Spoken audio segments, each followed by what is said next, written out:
Okay, here we are.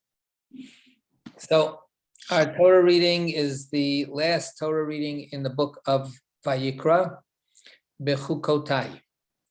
You know, in my laws, my legislated rules, if you abide, if you walk with my rules, then you'll have blessings and security and abundance and all good things. So that's the very, very beginning of the Torah reading. And then the Torah reading has the horrible section called the Tochacha, the admonition telling you, if you don't though, watch out. You are in for terrible, terrible, multiple levels of suffering, depending on whether we get the message and stop and return, then fine. But if we keep on going, then it gets worse, and then it gets worse and gets worse. And I wrote a little bit in the Torah Sparks about some of the horrible things that are described and predicted. And in general, it's within the context of eventually being driven out of the land.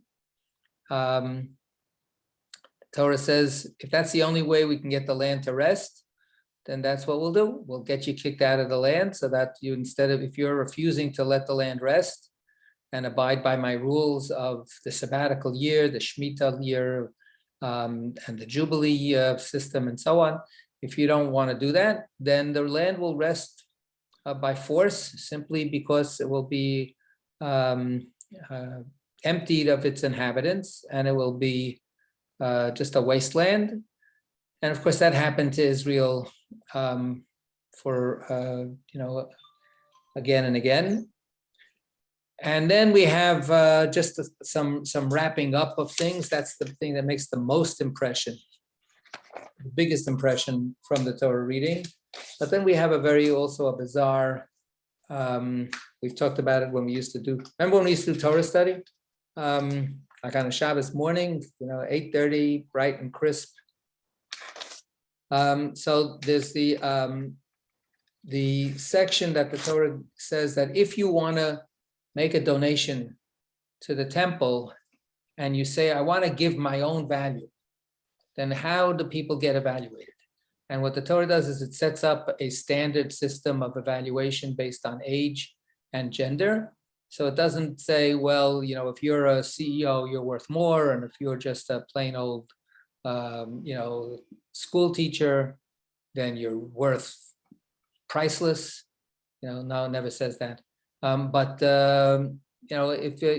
it ends up setting this kind of like simple kind of scale, so that when you make that kind of a pledge, you know what the pledge is, and that's what you owe to the temple. And then we have just a few other things about reiterating that the land is reset in its ownership when the Jubilee year happens, and also different kinds of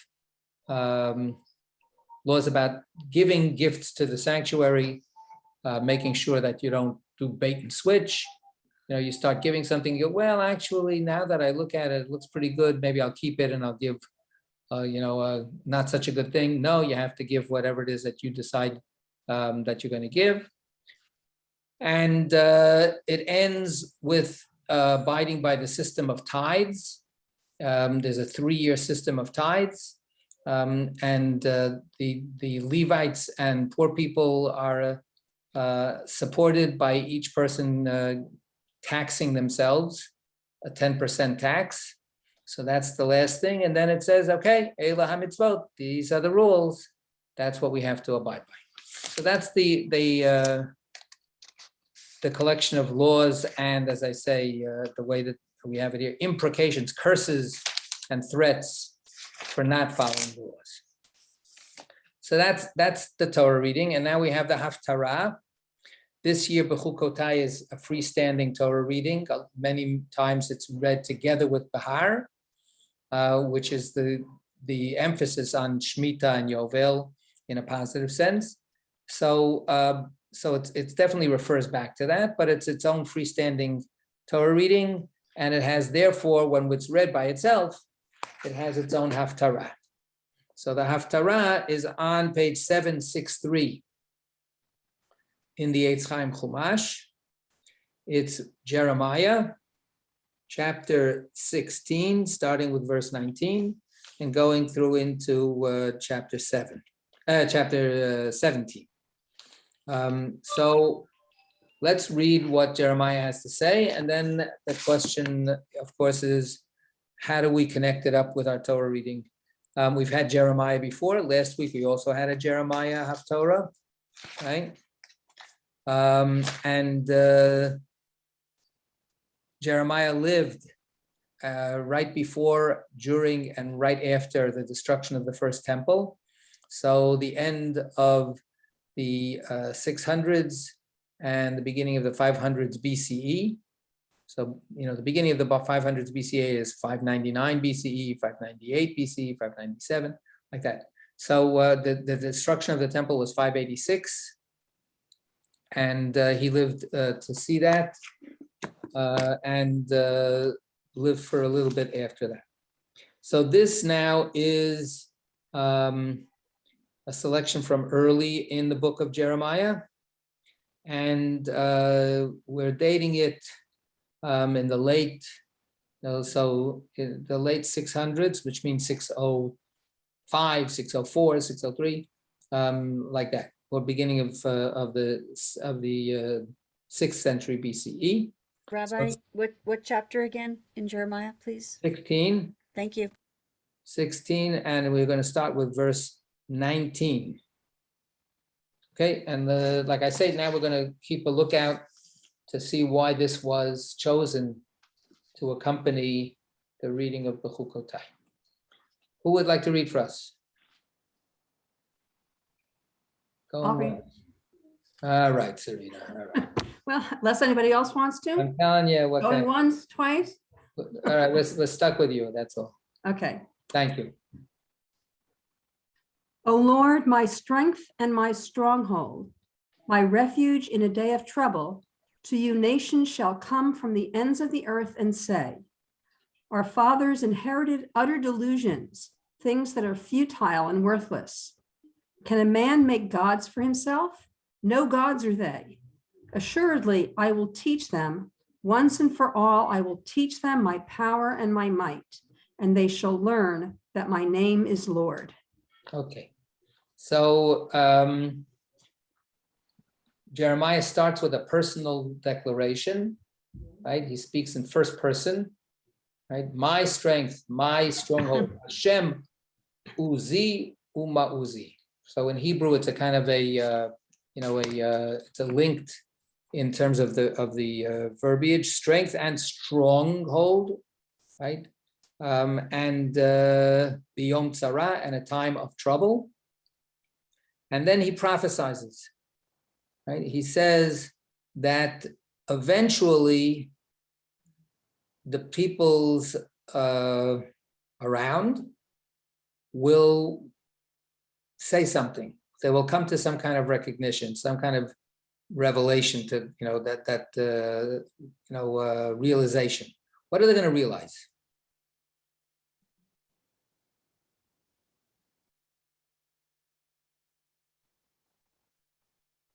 What is it that they're going to finally fess up to? Recognizing God, God's power. Well, more than that, what do they say? They say, we have inherited a culture of delusion. Yeah. Right? Our parents, our ancestors were completely wrong, completely mistaken in their perceptions and their practices and their concepts, and that can't be. We can't continue with that anymore. And they go, it's amazing to us. It's amazing. Can a person make and in the Hebrew, hayaselo adam, right? So not man, but a person, right? Can a person make for themselves an almighty deity and it's not a deity, even though it's not a deity. No, I'm going to make it into a deity. Is that really the way? And that's what they're looking backwards in wonder is how did we do such ridiculous things? How did we fall in such a dismal way, right? Nevertheless, there's hope, right? The fact that people have, get woke, to use a phrase from today, they wake up and they say, whoa, that was all, we were so in denial, or we were so lying to ourselves, or we were so whatever, that's what we've inherited, and we can't accept it anymore. Now they will finally says, and now that, look at how many speakers there are here. The first speaker is Jeremiah. The second speaker is The nations, The nation. other people, yeah, right. And then finally, the third speaker is God. God. Right? Once the people do tshuva, once the people repent, then says God, okay, now I'm ready to start teaching you. Okay. So this is interesting because it's really setting up that in order to achieve that, you can't just say, okay, blank slate, I'm starting from now. Right. In order to really achieve this, you have to look at the past and come to terms with it and admit it and deal with it. Yeah. Right. This is on a personal level, on a collective level. This is one of just the simple, basic teaching of tshuva. And that is that full tshuva, thorough tshuva, means recognizing that you did something wrong and regretting it and saying, no, it was wrong and I did it and I own it. And now I don't want to do it anymore. Right. So there is value to simply stopping doing what just, you can't come to grips with it, at least just don't do it anymore. But for full, thorough rehabilitation of your soul, of your life, you need to recognize that you did something wrong, what that something is, be able to identify it, be able to say that was me. And that applies for each individual, and it applies for a people, it applies for a nation, for a country. If the country doesn't want to recognize what it did wrong in the past, it's not going to be able to make up for it. It's not going to be able to fix things.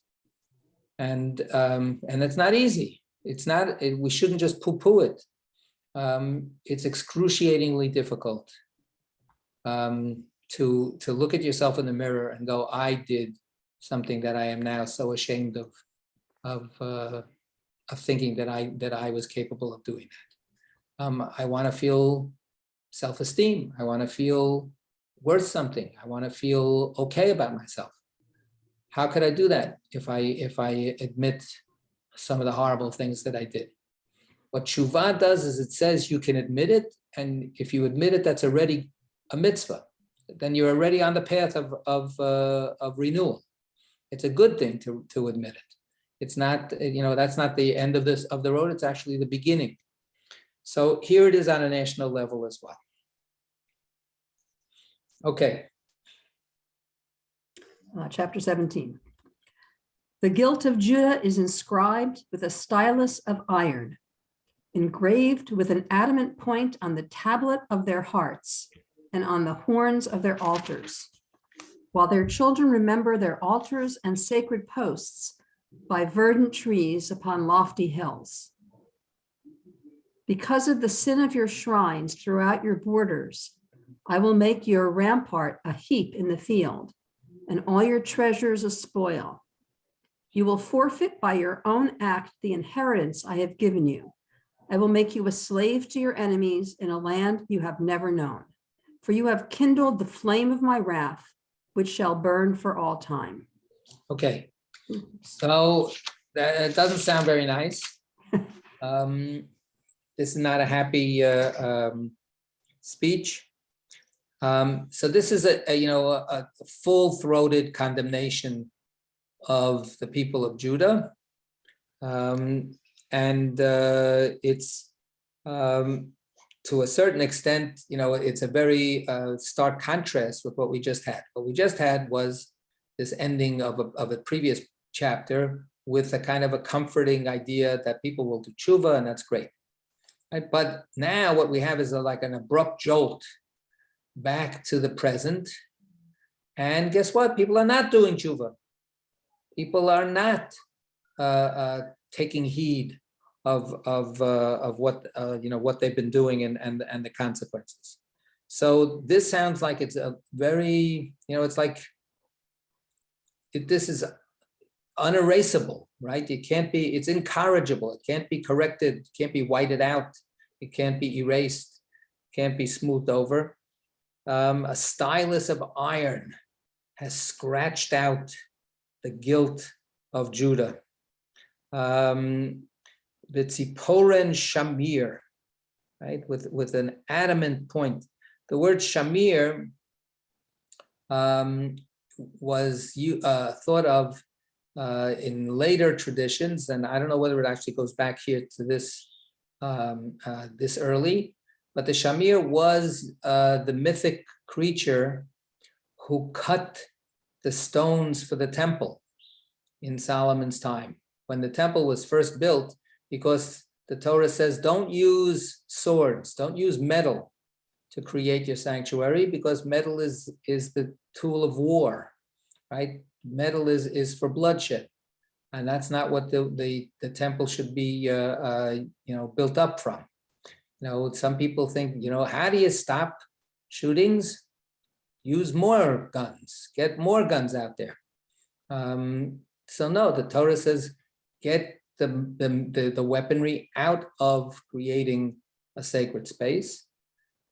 So how are you going to cut the stones? The answer was there was a shamir. A shamir was this mythic kind of magical worm that you would put it on the stone, and it would follow the line that you wrote on the, you made a chalk line on the stone, and as it would crawl along the chalk line like a laser, it would split the stone. And that's the way we imagined that we got around the technological questions of how do you make the construction materials. So here the irony is literally the irony, right? A stylus of iron. Here the cutting is a cutting that is a cutting that inscribes your sins, right? All of the terrible things. Instead of building a sanctuary out of your life, you've created just a sinful construction. And then charusha aluach libam. So here they translate that as engraved on their hearts, on the tablet of their hearts. But the word charusha might also hark to the word for plowing. Lacharosh is to plow. And we have that in our sabbatical year laws, that we're not allowed to plow the fields on the 7th year and on the Jubilee year. And here what we're doing is we're plowing, we're digging in, we're like entrenching ourselves in our sinfulness, in our stubborn adherence to our chatat, to our guilt, right? The karnot mizbechoteichem, mizbechoteichem, yours. The horns of their altars. The altars in ancient times were like a table, a box, right, with a flat surface on top. That's where the sacrifice was put. But there were raised corners. The corners came up a little bit. They were called horns. And in the temple, in the sanctuary, the tabernacle, those horns were the place where you sprinkled the blood from the sacrifice to get expiation, to get forgiveness. What we have here is this bitter counter example of what you use the corners of your altars, which are your hearts. What you do is you put your sin on the corners, right? You inscribe it, you reinforce it again and again and again. so that it becomes, you're creating a sanctuary for evil. You're creating, a temple for violence and evil. Right. So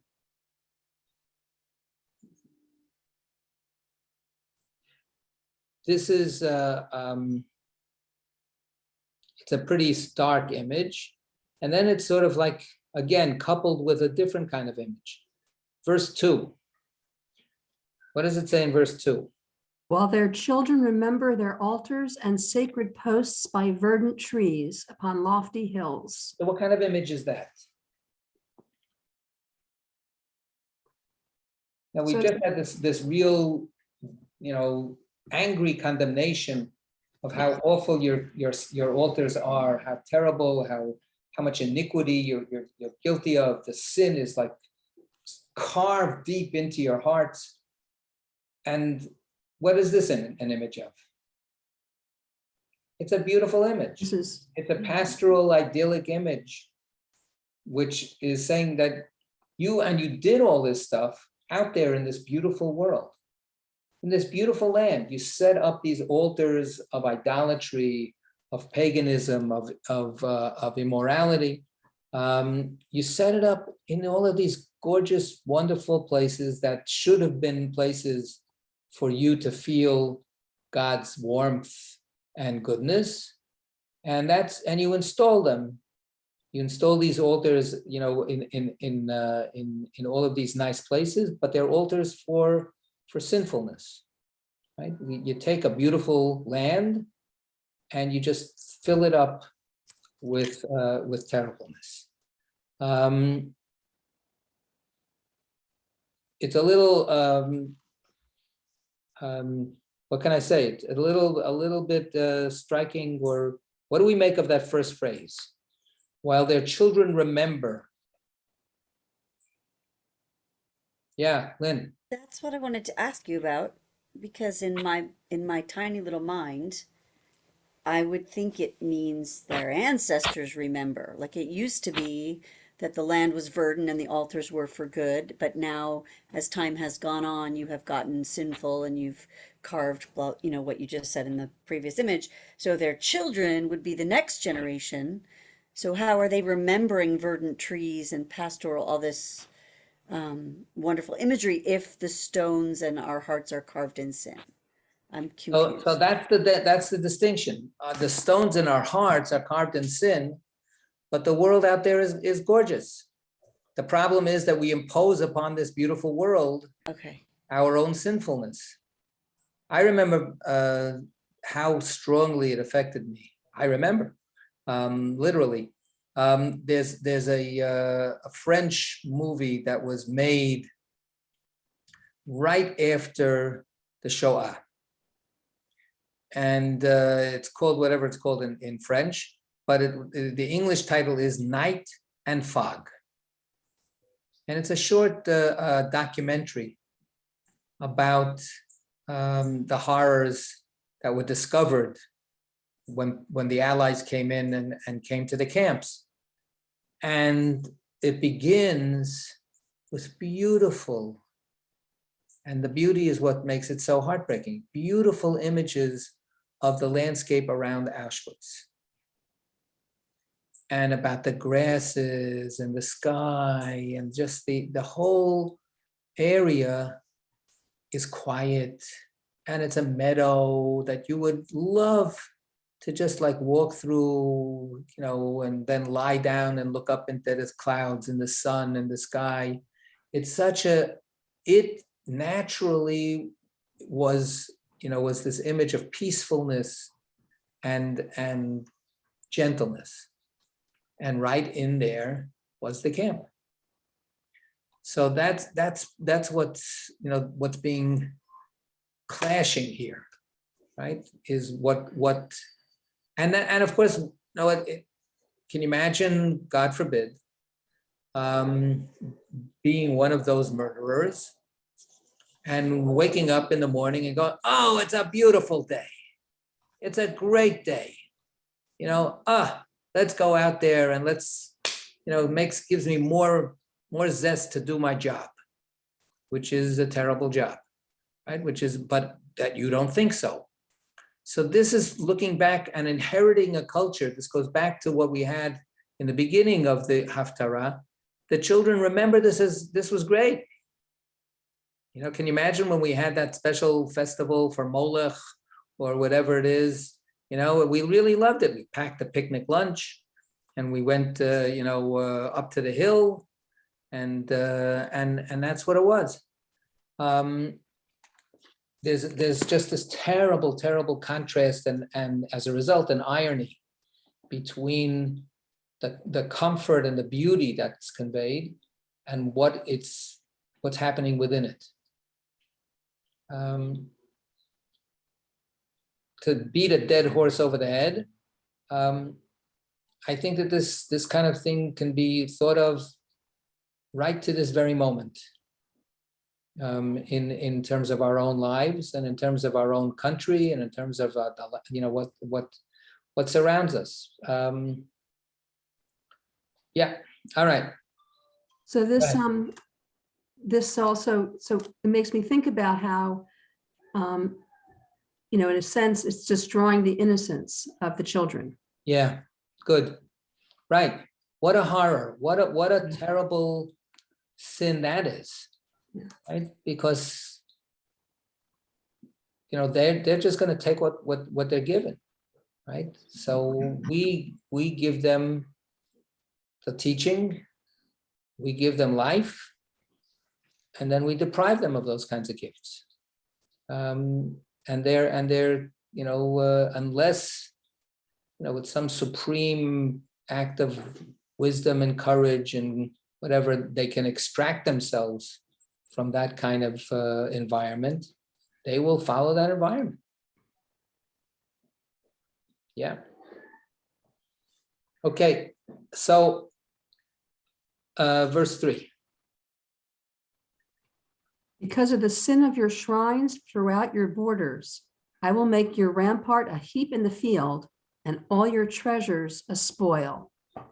You will forfeit by your own act the inheritance I have given you. I will make you a slave to your enemies in a land you have never known, for you have kindled the flame of my wrath, which shall burn for all time. So that section, this is God's response, right? And the first phrase, it's translated here, it's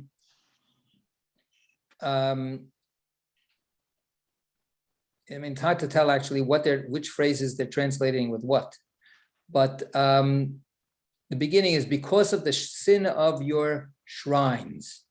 The Hebrew first phrase is Harari Basadeh, right? Chelcha kol otzrotecha lavazetein. So that's the part where it says, all of your treasures I will turn to spoil. I will make into spoils. But I will make your rampart a heap in the field. So Basadeh is the field. Harari is being translated as a heap, right? I will take your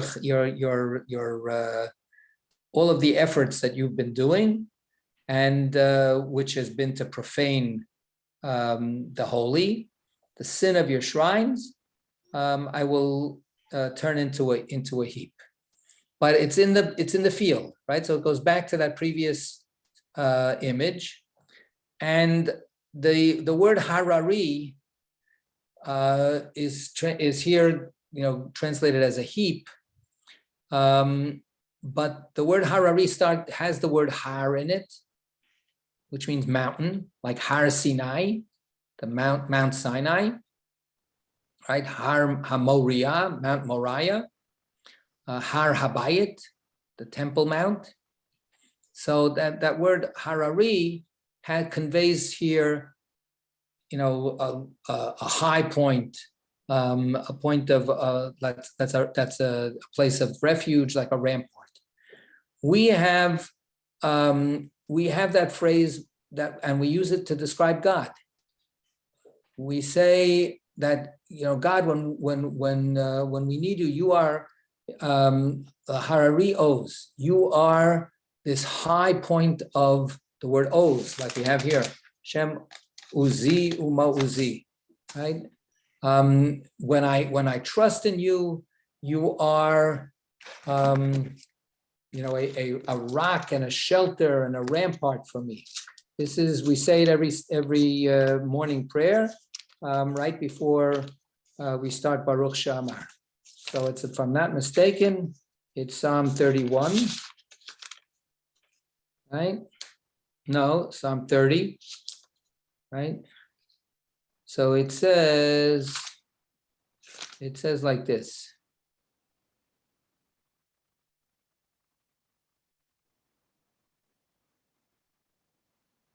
Yeah, Hashem, this is verse 8 in Psalm 30. Hashem birtzoncha he'emarata laharari oz. When you desire God, then you stand, you set yourself up for me as a harari oz, as this high point of strength. Histarta panecha hayiti naval. But when you hide your face, then I get confused and overwhelmed and terrified. So here the Harari Basadeh is again a kind of like an ironic image that this is what you're seeking your strength from. Instead of me, God, being your rampart, it's the idolatrous choices that you've made instead. Well, I'm gonna take care of you. I'm gonna pay you back for this. Verse 4 in the Hebrew says, V'shamateta uvecha minachlatcha. Right? You will forfeit by your act the inheritance. The word shamateta has the same root as shmita, right? The letting go, the forfeiting. So what God says is, you don't keep Shemitah, you don't get the message of Shemitah, then you will actually suffer Shemitah. You will suffer not a positive feeling of I can get along with things. I have the power to let go of what I shouldn't be holding on to. Instead, you will be let go of. Right? You will be expelled from the land. And of course, guess what? Here we have like really explicit connection to our Torah reading. Here's where the imprecations come right in, just like God's threats in the Torah reading itself, right? So you'll be sent out. You'll go into a land you have never known, right? It'll all be strange, alien, instead of all of the comfort. And this goes back again. Remember when we used to hang out on that hilltop? Remember when we used to have that religious festival and it was so wonderful? The feeling of the capacious landscape. This is a landscape that's at home with me. I'm at home with the landscape. It welcomes me. No, you're going to be thrown out into a land where you won't feel at all welcomed. You won't feel at all that this is the land that you know. All right. 5. Thus said the Lord, cursed is he who trusts in man, who makes mere flesh his strength, and turns his thoughts from the Lord. He shall be like a bush in the desert, which does not sense the coming of good. It is set in the scorched places of the wilderness, in a barren land without inhabitant. Blessed is he who trusts in the Lord, whose trust is the Lord alone. He shall be like a tree planted by waters, sending forth its roots by a stream. It does not sense the coming of heat. Its leaves are ever fresh. It has no care in a year of drought. It does not cease to yield fruit. Okay. So do we have okay. Any comments from anybody? Any reactions? Any connections?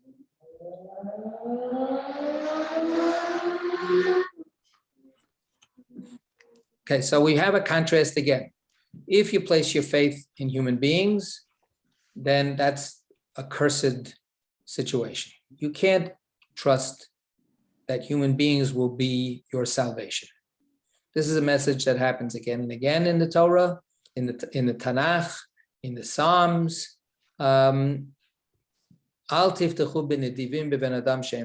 Don't put your trust in princes, because human beings do not have the power to save. Only God has the power to save. People do this, of course, all the time.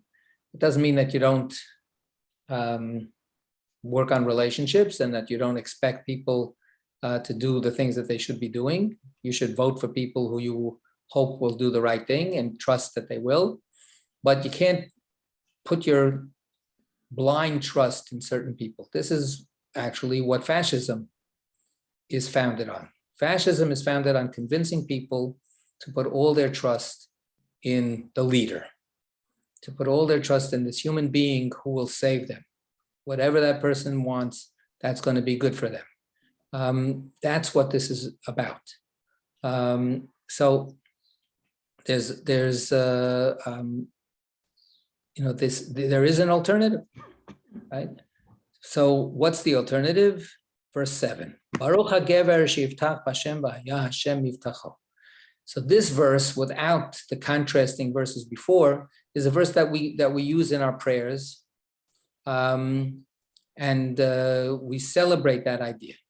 That anybody that puts their trust and sense of hope in God will be blessed, will experience blessing. These are directly related terms to our Torah reading. Our Torah reading, if you look back at the, let's turn back, if you have the Eitz Chaim Chumash, right? So if you look just at the very first page of Bechukotai 747. Yep. So this is Deuteronomy. This is Leviticus 26:3. Sarita, got it? Yeah. If you follow my laws and faithfully observe my commandments, I will grant your rains in their season, so that the earth shall yield its produce and the trees of the field their fruit. Keep going. Keep going. Your threshing shall overtake the vintage, and your vintage shall overtake the sowing. You shall eat your fill of bread and dwell securely in your land. Right. Securely, lavetach. That's the same word as we have here, right? Baruch hagever sheyiftach b'Hashem. Betach, batuach, bitachon is security. There's a minister of security in the state of Israel, right? Sar habitachon, who's in charge of keeping people safe and sound. So here the promise is, if you keep my laws, you'll be able to be safe and sound in the land. And this is echoed in the previous Torah reading as well. And when people ask, how are we going to eat on, if we're not going to work the land? So let me just go to that place, 741, right? Can you go back there? Verse 20. Mm-hmm. This is chapter 25 in Leviticus, verse 20. Okay, you know what? Start from 18. 18? Yeah. You shall observe my laws and faithfully keep my rules, that you may live upon the land in security. Lavetach. There's that word again. Go ahead. The land shall yield its fruit, and you shall eat your fill, and you shall live upon it in security. Lavetach. Go ahead. And should you ask, what are we to eat in the 7th year, if we may neither sow nor gather in our crops, I will ordain my blessings for you in the 6th year, right, so that it shall yield a crop sufficient for 3 years. Right. So there's v'tziviti et birchati. There's the bracha, the literally, right? As opposed to just describing good fortune, the blessing. So here we have it, right? Baruch hagever. Blessed is the person who puts their sense of security on God, right? Then God will be their source of security, right? So step one, step two. I place my trust in God. God becomes my refuge. Right? And then you have this image in 8 that also should ring bells for us. Okay? The image, like a tree planted by the water. Yeah. So remember verse 2? By verdant trees upon lofty hills. So there's that wonderful image of the tree again. But here, what's the tree? The tree is the person. The tree is the person who has faith in God. And that person will be an ever verdant, alive, vital, growing creature. And then verse 2, al eitz ra'anan. Verse 8, vehaya alehu ra'anan. Right? He will be the one who is so lively and juicy and full of life. That image we have also in a psalm that's called the Psalm for the Sabbath Day. Shemitah, of course, is a Sabbath for the land, a Sabbath for God in a yearly system. And Shabbat is the Sabbath for God, for us, for the land, on a weekly basis. At the end of that psalm, we go, Tzadika tamar yifrach, right? So that psalm says that every righteous person will be like a tree that will flourish and that will never lose its leaves. And shetulim beveit Hashem, we will be planted in God's house, and just give fruit and flowers. So here we have it as well, the same idea. And then we have sending forth its roots by a stream. In Hebrew, so the first part, v'haya ka'etz shatul al mayim, right? Shatulim beveit Hashem, right? So ve'al yuval yishalach sharashav. So the sending forth its roots by a stream. The word yuval is a word related to something from our Torah reading, from the system of the sabbaticals. What happens after 7 sabbaticals? The Jubilee, that's the Jubilee. What's the Hebrew for Jubilee? Yovel. Yovel. That's the same word, right? It's the same root. It's the flowing forth, right? That comes from people flowing forth across the landscape, going home to their remembered homes. That in a to come to think of it, that's part of the remembering that we have here also, right?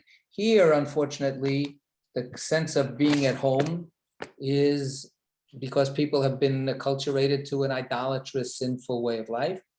Back in the Torah reading, people will want to go back home, and they'll be finally liberated to go back home and start all over again. But that doesn't. And one other image. Look at the end part. There has no care in a year of drought. It does not cease to yield fruit. I don't think it's a stretch to see this as that's part of God's promise. You can keep the Yovel, you can keep the Shemitah years. Don't worry about it. You'll still get the fruit. The blessing will continue. When you ask, how are we going to be able to eat? We won't have worked the land. Don't worry. If you have that faith in me, it'll be okay, right? Even when there's nothing theoretically, naturally that's supposed to grow, it'll grow. It'll be okay. Okay. And now, unfortunately, verse 9. Most devious is the heart It is perverse. Who can fathom it? I, the Lord, probe the heart, search the mind, to repay every man according to his ways, with the proper fruit of his deeds. So here's the fruit again, right? We all bear fruit, but are we bearing the fruit that was celebrated in the previous verse? Or are the fruit of our deeds the terrible consequences of the bad decisions and actions that we take? Right? I will decide, says God. You're going to bear fruit. Is it going to be vicious, terrible, poisoned fruit? Or is it going to be good fruit? That's up to us. In the Hebrew, it says most devious is the heart. So that sounds like, very, very, very devious, extra devious, most devious, right? And I mean, the translation is fine. The Hebrew is simple, right?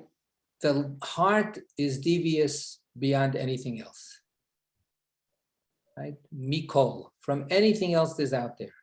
You can look at this. There was a saying that Isaiah Berlin said. I think he made it up. I don't know if he was quoting. He says, "Nothing straight was ever made from the crooked timber of humanity." Right? We're a crooked branch. We're a crooked timber. And what this verse says is, of all the crooked things that are out there, the heart is the most crooked of all, the most devious, the most bent out of shape. Right? That's ve'anushu. It is perverse. Mi yedaenu. Who could know it? But the word anush, which means perverse, it can also mean hopeless. And it comes again into relation with the word enosh, human. It's so human. Right? So anashim are people, right? So in anush, it's so human to have this heart that that is so devious. A cheating heart, right? That's our problem. And then God says, but I work my way through it, right? I'm going to get through all the mazes of crookedness that are in your heart, and I'm going to investigate. I'm going to see what really lies deep in your heart. Okay, let's finish it up. We've got four more verses. Like a partridge hatching what she did not lay, so is one who amasses wealth by unjust means. In the middle of his life, it will leave him, and in the end, he will be proved a fool. O throne of glory exalted from of old, our sacred shrine, O hope of Israel, O Lord. All who forsake you shall be put to shame. Those in the land who turn from you shall be doomed men, for they have forsaken the Lord, the fount of living waters. Heal me, O Lord, and let me be healed. Save me, and let me be saved, for you are my glory. So just really quickly, those last words are in the singular, what we then made into plural for our healing blessing in the Amidah. Yeah. In the daily prayers, we took this verse, and instead of Rifa'eni, heal me, we said Rifa'enu Hashem b'nei Rafei, instead of Ve'ei Rafei, Hoshienu, right? Save us. V'ni Vashea, Ki Tihilatenu Ata. So everything, the verse is exactly followed, turned into plural. Let's read the note on 13. There's a very beautiful teaching that comes out of the phrase, O hope of Israel, Mikveh Yisrael Hashem, which here it's translated, O hope of Israel, O Lord, but it could simply be translated as the eternal is the hope of Israel, right? Not an exclamation or not a oh Lord, oh hope, but a statement. Wow, God is the hope of Israel. But now let's look exactly at what else was said about this. 13. Jeremiah's cry of pathos. God is not only the focus of trust, but the source of hope and font of living waters. That's at the end of that verse. Yeah, Mhm. go ahead. Calling God hope condenses both theological ideas, insofar as this noun is a pun on the pool for ritual immersion, mikveh. Thus, it also conveys the notion of divine purification. Akiva taught this idea powerfully, interpreting the phrase as the Lord is the mikveh of Israel, adding, Ritual pool, right, just as the mikveh purifies the impure, so the Holy One purifies Israel. Okay, so that's the idea, that God is the spiritual mikveh that we need to immerse ourselves into and wash ourselves clean. Right? If we do that, then we can be healed. Right? That's that, and that's that prayer at the end. So there's an interesting kind of, again, pathway, journey that we have in this prophetic speech. Right? At the end, who is speaking? Remember, we started at the beginning, Right. we said that there's a speaker, and then there's a different speaker, and then there's a different speaker. And we haven't tracked Jeremiah. through the whole thing, but certainly again, when we get to the end of this Haftarah, it's personal again, right? So is it Jeremiah who's praying for this healing? Or, when he says,